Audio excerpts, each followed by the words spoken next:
Daughter demands her stepdad stay away from her wedding after he paid for it because she only wants her real father to be there, so if he's not a part of the wedding, neither will be his dollar. Hey, I'm Sarah, and I'm married to the most amazing guy, James. Not only is he a fantastic husband, but he's also an incredible stepdad to my daughter, Emily. James came into our lives when Emily was just 5. Her biological dad, Tom, left us when she was a baby and has only been around sporadically since then, never really stepping up as a dad. When James showed up, it was like a breath of fresh air. Right from the start, he treated Emily as if she were his own. I remember when we first started dating, he'd bring little gifts for her, nothing fancy, just sweet things like a book or a cute stuffed animal. It was obvious he was trying to connect with her, and it totally worked.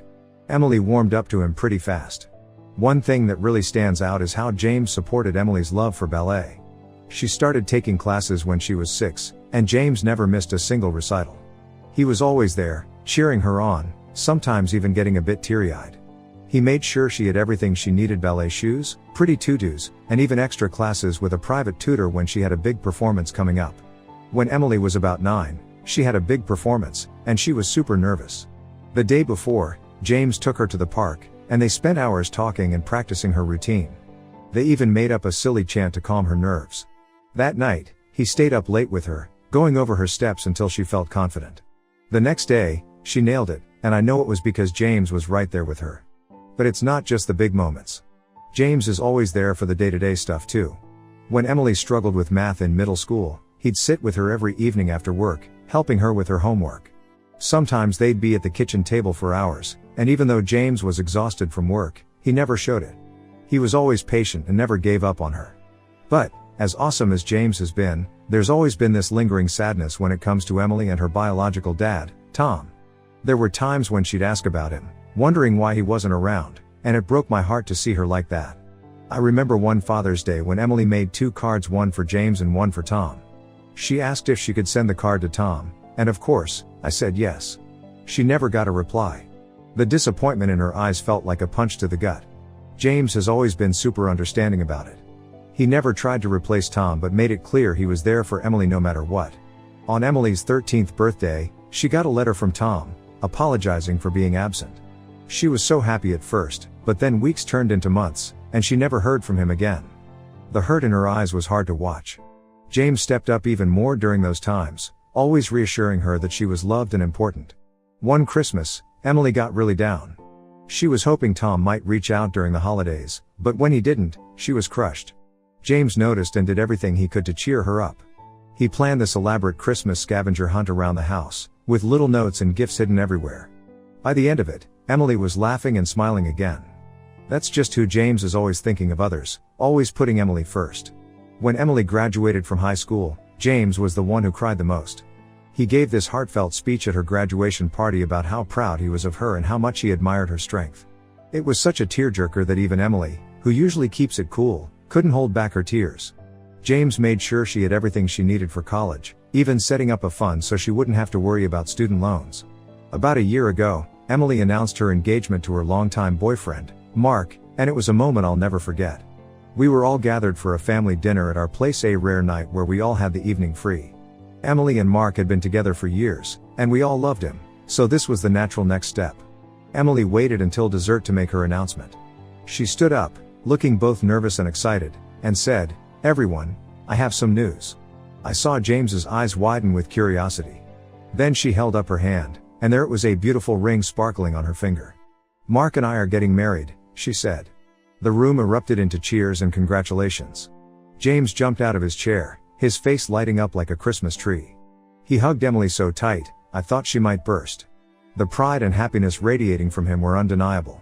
He's always been so supportive of her, and seeing her so happy just made his day. He shook Mark's hand and pulled him into one of those manly, backslapping hugs. James was the first to offer to pay for the wedding. "We want to give you the best day possible," he said, looking at both Emily and Mark. "Nothing but the best for our girl." Emily was over the moon and so grateful, hugging him again and thanking him endlessly. From that moment on, James was all in on the wedding planning. He was excited about every detail, wanting everything to be perfect for Emily's big day. We visited countless venues, tasted a ridiculous number of cakes, and sat through endless meetings with florists and decorators. James was there every step of the way, offering his input but always making sure Emily's vision came first.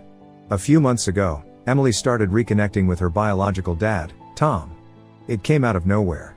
Suddenly, Tom wanted to be involved in her life now that she's getting married. I was pretty skeptical, given his history, but Emily was excited. She'd always wanted a relationship with him, so I understood why she was giving him a chance. At first, it seemed fine. Emily was happy, and it was nice to see her smiling about something that had caused her so much pain before. But then, her attitude towards James began to shift. It was subtle at first. She'd forget to invite him to important planning meetings or brush off his suggestions, things she used to really value. James noticed too, but he didn't say anything. He's always been the patient, understanding type. One night, we were all having dinner, and Emily was talking about some new ideas Tom had for the wedding. James offered a suggestion, and Emily cut him off mid-sentence, saying, "Tom and I already decided on this, James."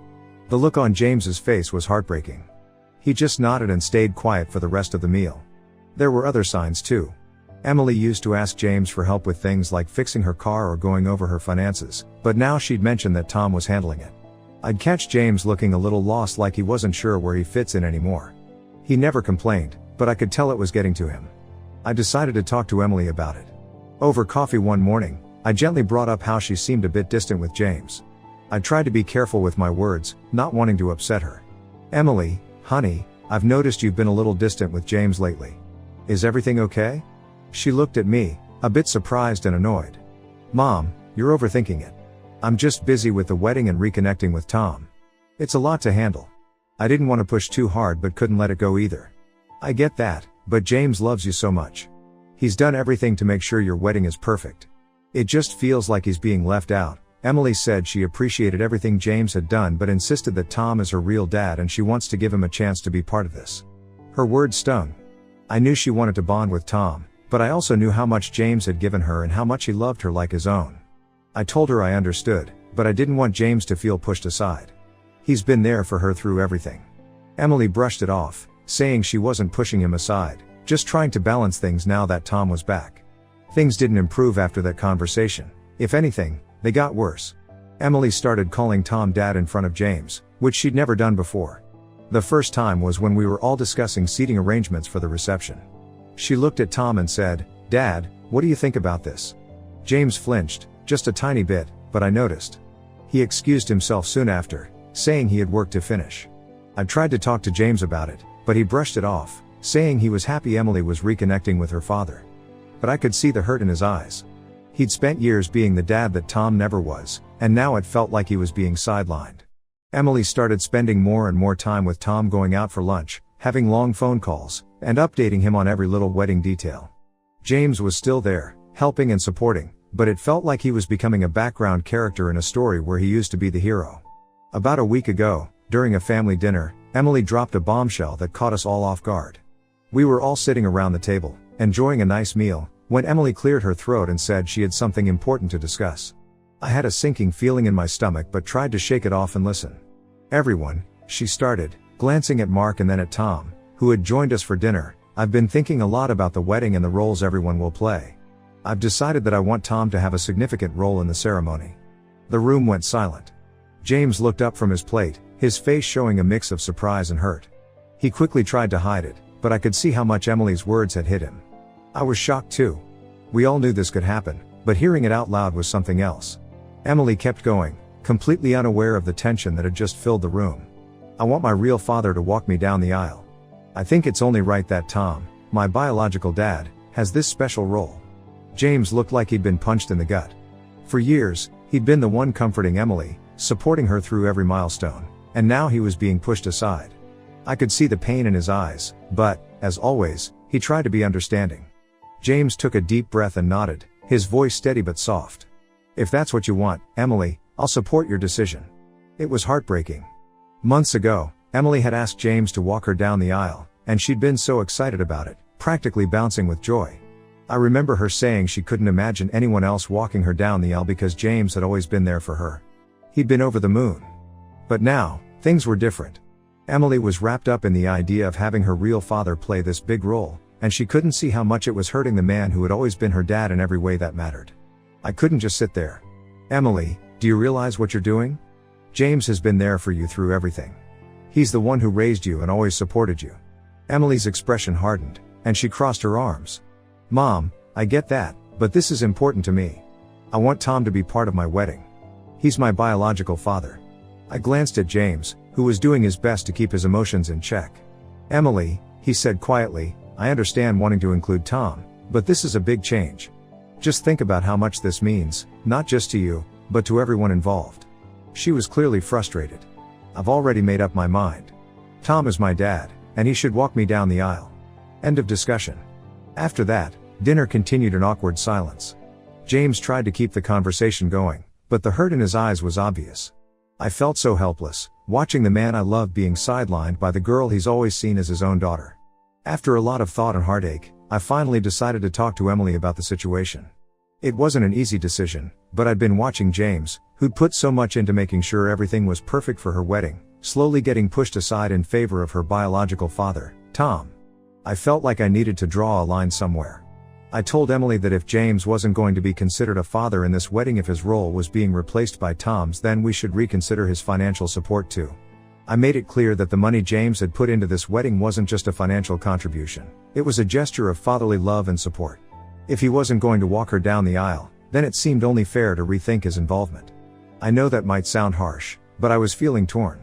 James had been more than just a stepfather to Emily, he'd been her rock, her constant support, and now he was being sidelined.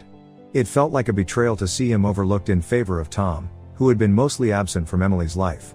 When I first brought it up, James tried to talk me out of it. He didn't want to make things worse or cause more conflict. He always puts Emily's happiness first, even if it means enduring his own pain in silence. He told me we should focus on making her happy, no matter how much it hurt him. But I couldn't just sit by and watch anymore. Every day, I saw how much this was affecting James. His excitement for the wedding had turned into quiet resignation, and it was breaking my heart. I wanted Emily to understand what she was really doing, not just the symbolic gestures, but the real, tangible ways James had been a father to her. Despite James's protests, I went ahead and had the conversation with Emily. I sat her down and told her that if James was being pushed out of the father role in the wedding, then we'd need to reconsider his financial support too. I made it clear that this wasn't about the money, it was about recognizing the role James had played in her life. Emily was really taken aback by my decision. She seemed genuinely shocked and hurt, which wasn't what I was aiming for. I tried to explain that this wasn't about punishing her, but about making her understand that James's contributions weren't just financial, they were a reflection of his love, care, and deep commitment to her. If she wanted to change the narrative of her wedding to include Tom as a father figure, then it seemed only fair to rethink the role James had been playing in every aspect of the wedding. When I told Emily that James's financial support might be reconsidered if he wasn't going to have a role in the wedding, I never expected it to blow up like it did. Emily's reaction was intense and honestly, pretty hurtful. She got really upset, accusing James of using his money to control and manipulate her wedding plans. It was shocking to see her go from being a loving daughter to feeling cornered and betrayed so quickly. The next thing I knew, Emily started spreading rumors among our family and friends, making James out to be some kind of villain. She claimed he was holding his financial support over her head to control how the wedding should go. It was so disheartening to see how quickly things spiraled. What should have been a simple discussion about family roles and contributions turned into a full-blown public dispute. This created a huge rift in the family. People started taking sides, and the tension was thick. Some folks were sympathetic to Emily wanting to include Tom more, while others felt James was being unfairly treated. I found myself caught in the middle, trying to defend James while also attempting to keep the peace. Amidst all the chaos, I asked Emily why she didn't ask Tom to help pay for the wedding if he was suddenly so important to her. I thought it was a fair question, especially since Tom had become such a big part of the wedding plans. Emily told me she had asked him, but he said he didn't have any money saved up for something like that. James was completely crushed by Emily's accusations, saying he felt betrayed and doesn't even cover it. After everything he had done for her, the last thing he expected was to be made out as the bad guy. His feelings were raw, and it was heartbreaking to see someone he cared for so deeply turn on him like that. After a lot of soul-searching, James made the tough decision to step back entirely. He decided he couldn't keep being involved in the wedding, emotionally or financially. It was his way of protecting himself from more hurt and making a statement about how deeply he'd been wounded. It wasn't an easy choice, but he felt it was the only way to maintain his dignity and sanity after everything that happened. The impact of James's decision was immediate and huge. Without his financial support, the wedding preparations turned into chaos. Emily had been counting on James's contributions to cover a big part of the costs. Now, with that funding gone, she was left scrambling to figure out how to make up the difference. The stress and pressure of trying to manage the wedding expenses on her own were overwhelming. In the end, Emily had to scale back a lot for the wedding. The beautiful venue she had her heart set on was the first to go. It was one of those dreamy places that looked straight out of a fairy tale, but without James's financial support, it was simply out of reach. She had to settle for a much simpler location. A few things were already paid for, including her dress, so at least that remained untouched by all the chaos. As the wedding day got closer, it became clear that James and I wouldn't be attending. The tension and hurt were just too much, and we felt our presence might cause more drama. We didn't want to add any more stress for Emily on her big day, so we made the tough decision to stay away. A few days after the wedding, Emily called us. That conversation was one of the hardest I've ever had. She told us we had ruined her wedding, saying our decision to withdraw support and not attend had cast a shadow over what should have been the happiest day of her life. Her words were harsh and full of hurt, and it felt like a dagger to the heart. Now, some of our relatives are siding with Emily, saying we should have just gone along with what she wanted to keep the peace. They think James and I overreacted and that family should always come first, no matter what. It's tough feeling misunderstood and unsupported by people who should know the whole story. I'm posting this on Reddit because I need an unbiased opinion. Ida, in this situation? Should we have paid for the wedding? Update 1. Hi everyone. Thanks for your comments. After reading your opinions, I truly believe that we have done the right thing. It's been a few months since the wedding, and I wish I could say things have gotten better, but unfortunately, they haven't. Emily still isn't speaking to James or me. It's like she's completely cut us out of her life, and honestly, it's heartbreaking. I've tried reaching out to her multiple times, hoping we could have a calm conversation and work through everything, but she's been stubborn and unresponsive. To be blunt, Emily is being a brat. I know that might sound harsh, but I'm at my wit's end. She's acting like a spoiled child who didn't get her way, and instead of trying to understand our perspective, she's digging in her heels and refusing to acknowledge how much she's hurt James. Every time I think about it, I get a mix of sadness and frustration. I understand that reconnecting with her biological father was important to Emily, but I can't wrap my head around how quickly she dismissed everything James had done for her. It's like she's forgotten all the sacrifices he made, all the times he was there for her when Tom wasn't even in the picture. And now, because she didn't get her way, she's throwing a tantrum and cutting us out of her life. What's even more frustrating is how she's playing the victim to everyone who will listen. I've heard from a few relatives that Emily's been spreading her side of the story, painting us in the worst possible light. Some of our family members are even starting to believe her version of events, which only makes things more complicated. I feel like I'm constantly defending James and myself, trying to set the record straight, but Emily's influence seems to be stronger than the truth at this point. I didn't want to believe that Emily could be so selfish, but here we are. She's always been a bit headstrong, but this level of entitlement is something else entirely. It's like she expects the world to revolve around her, and when it doesn't, she lashes out and refuses to take responsibility for her actions. I am sorry I'm going on and ranting. But I have never been so frustrated before, and this has given me an outlet to let all my feelings out. Update 2. Hi everyone. It's been a few months since my last update, and things have taken quite a turn.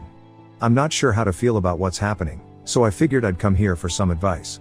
So, last weekend, Emily came over to see us out of the blue. Honestly, I didn't know what to expect since she's been so distant and cold since the wedding. When she showed up at the door, I was surprised but let her in because, well, she's still my daughter, despite everything that's happened. After we sat down, Emily told me that she and Mark were in serious financial trouble. Apparently, she overshot her budget for the wedding by a lot. She maxed out her credit cards, and now she has debt collectors calling her constantly. I couldn't believe what I was hearing. I mean, we all knew the wedding was expensive, but I had no idea she was stretching herself so thin. I asked her how on earth she could let this happen, especially when she knew her financial limits. That's when she hit me with it. She said it was our fault. She was expecting our help with the wedding, and when we pulled out, it left her scrambling. My jaw practically hit the floor. Our fault? After everything that went down, after she pushed James aside and said those horrible things about him? It took everything in me not to lose my cool right then and there. James wasn't home at the time, so it was just me and Emily. I took a deep breath and I asked her, "Why don't you ask your dear dad Tom for money?" I know it was a bit snarky, but I couldn't help it after all the pain she put us through for that man. She looked down and told me that she already did, and surprise, Tom refused. I shouldn't be shocked, but honestly, it still stings to see her so let down by him, even if part of me saw it coming from a mile away. Then she started begging. She said she didn't have anywhere else to turn and even said she'd be fine with a small loan that she'd pay us back. I could see the desperation in her eyes, and that broke my heart a little. Despite everything, she's still my little girl, and seeing her like this was tough. But at the same time, I couldn't just forget what had happened. The accusations, the way she treated James, it's all still fresh in my mind. I told her that a lot had happened, especially with her accusations, and that I needed some time to think about it. She seemed disappointed but said okay and left. Now, I'm stuck in this awful position where I have to decide what to do next. Part of me is worried about telling James. I know he would jump at the chance to help Emily because not contributing to her wedding has been eating him alive. Even though he stepped back, I know it's been hard on him, and I can tell he's still hurt by the whole thing. But another part of me feels like helping Emily right now would just be enabling her behavior. She needs to understand that actions have consequences, and she can't just come running to us whenever she's in trouble, especially after the way she treated us. What do you all think? Should I tell James about Emily's request? Should we help her out, or is it time for some tough love? Any advice or perspectives would be really helpful right now. Thanks in advance. Update 3, hi everyone, just wanted to give you all an update on the situation with Emily. So, after spending a lot of time mulling it over, I decided to tell James what had happened when Emily came by asking for money. I knew he'd have strong feelings about it, and honestly, I was nervous about how he'd react. Well, as soon as I told him, James didn't even hesitate. He picked up the phone right then and there and called Emily. He asked her how much money she needed, and when she told him the amount, I could see the shock on his face. It was a lot. We're talking more than just a little help, this was a significant sum. But without missing a beat, he told her to come home the next day to pick up a check. After he hung up, I asked James if he was really sure about this. I mean, after everything that's happened, after the way she's treated him, I wanted to make sure he wasn't just reacting out of emotion. I told him I'd understand completely if he didn't want to give her any money. But James, being the man he is, just looked at me and said, "She's still our daughter, and I love her, despite everything that happened." That hit me hard. Even after all the hurt, James still has such a big heart. He's always been the one to forgive easily, and I think that's one of the reasons I love him so much. The next day, Emily came by to get the check. I had spent the whole morning thinking about what I would say to her. I knew we couldn't just hand over the money without setting some boundaries. When she walked in, it was a bit awkward at first, but we sat down, and I laid it out for her. I told her clearly that this wasn't a handout, it's a loan, and we fully expect it to be paid back as soon as possible. I needed her to understand that this wasn't just us bailing her out because she made some poor financial decisions. She needed to take responsibility. To my surprise, Emily said she understood. She didn't argue or push back. She just nodded, and then, out of nowhere, she hugged James and me. It was a moment that caught me off guard. Part of me wanted to melt into the hug and pretend like everything was fine, like we were back to the way things used to be. But another part of me, probably the part that's been hurt so much by all of this, couldn't shake the feeling that her intentions weren't entirely pure. I mean, I want to believe that Emily is genuine in trying to make things right, but I can't help but feel a little suspicious. After all, she hadn't spoken to us in months, not until she needed money. And while I know that as parents, it's natural to want to help our kids, I'm still struggling with this uneasy feeling that this reconciliation is more about the money than about truly mending our relationship. Maybe I'm overthinking it, but something just doesn't feel right. As parents, we feel this responsibility to make sure Emily doesn't end up in financial ruin, and that's why we ultimately decided to help her. But I can't help but wonder if we're doing the right thing. It's hard to know where to draw the line between helping and enabling, especially when it's your own child. Thanks again for listening and offering your advice. It really means a lot to me to have this space to share and get some outside perspective. Thanks for joining me on this wild ride. If you loved this story, make sure to give the video a thumbs up and subscribe for more shocking tales of family drama and Reddit gold. Want to hear another crazy story? Click the video right here. Until next time, stay curious.